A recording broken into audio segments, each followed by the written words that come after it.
ইতিহাস গড়ার অপেক্ষায় যুক্তরাষ্ট্রের নিউ ইয়র্ক সিটি মেয়র নির্বাচন। প্রথম এশীয় বংশোদ্ভূত মুসলিম নাগরিক হিসেবে যেখানে মেয়র পদে লড়ছেন ৩৪ বছর বয়সী জোহরান মামদানি। তরুণদের বিপুল জনসমর্থনে মামদানির জয় জয়কার শহর জুড়ে। তৈরি হয়েছে এক ভিন্ন রকম আবহ, যেখানে বরাবরই উঠে আসছে বাংলাদেশি সমর্থকদের কথা। এমনকি মামদানি নিজেও প্রশংসা করছেন তাদের। Many of them are in this room.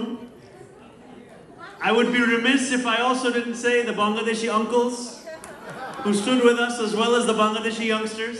স্থানীয় সময় সকাল ৬টায় শুরু হয়েছে মেয়র নির্বাচনের ভোট গ্রহণ। নিউ ইয়র্কে ৮৫ লাখ জনসংখ্যার মধ্যে মোট ভোটার ৫১ লাখ। এরই মধ্যে প্রায় ৭ লাখ বাসিন্দা দিয়েছেন আগাম ভোট।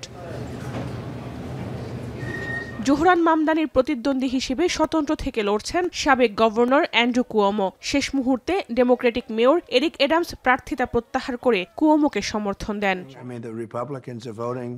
তবে মেয়র পদে মামদানির ভরাডুবি নিশ্চিত করতে উঠে পড়ে লেগেছেন মার্কিন প্রেসিডেন্ট ডোনাল্ড ট্রাম্প। পূর্ণ সমর্থন দিয়েছেন স্বতন্ত্র প্রার্থী কুয়োমোকে।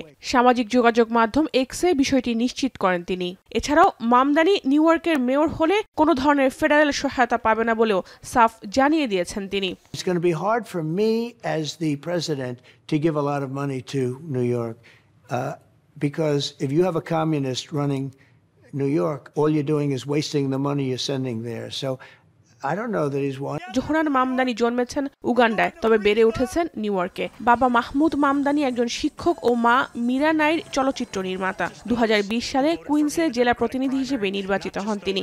চলতি বছর জুনে নিউ ইয়র্কে মেয়র হিসেবে প্রাইমারি পদে জয়লাভ করেন। গাজা যুদ্ধের পর থেকে বরাবরই ইসরায়েলের সমালোচনা করে আসছেন তিনি। তার নির্বাচনী প্রচারণাতেও বিষয়টি বেশ গুরুত্ব পায়। জাহানারা ভুঁইয়া, এখন বিশ্ব।